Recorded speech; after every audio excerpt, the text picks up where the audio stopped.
నమస్తే, welcome to digital public. డిజిటల్లో ఒక మంచి వార్త పట్టుకొచ్చిన.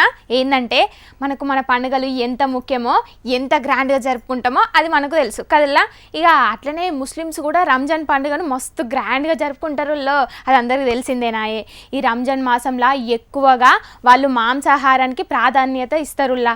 అదేనుల్లా మటన్ బిర్యానీ, చికెన్ బిర్యానీ గట్ల అన్నమాట. అయితే హైదరాబాద్ నగరంలో అంట 10 లక్షల బిర్యానీలు, ఇంకా అట్లనే 5.3 లక్షల వరకు హలీం ఆర్డర్లు వచ్చినాయి అంటున్నారు. స్విగ్గీ వ్యాపారస్తులు అంటున్నారులా. దేశవ్యాప్తంగా మొత్తం లెక్కెత్తే గిట్ట వాళ్ళు ఏమన్నారంటే 6 మిలియన్ల ప్లేట్ల బిర్యానీ ఆర్డర్లు వచ్చినాయంట. ఇక మరి ముస్లింల పండుగ నాయే, సంవత్సరానికి ఒక్కసారి ఏ పండుగ అయినా వస్తుందా? సంవత్సరానికి ఒకటేసారి కదా, రోజులు రావు కదా. అందుకే అందరూ ఒకటే పాడి ఆర్డర్ పెట్టేసరికి లిస్టు కాస్త మిలియన్లు లక్షలు దాటబట్టే అని అంటున్నారు హోటల్ వాళ్ళు. ప్రతి సంవత్సరం గిట్లనే ఆర్డర్స్ వస్తాయంట, కానీ పోయిన ఏడాదితోటి పోలిస్తే ఈ సంవత్సరం 15% వరకు పెరిగినాయి అంటనుల్లా ఆర్డర్లు హోటళ్ళు అంటున్నారు.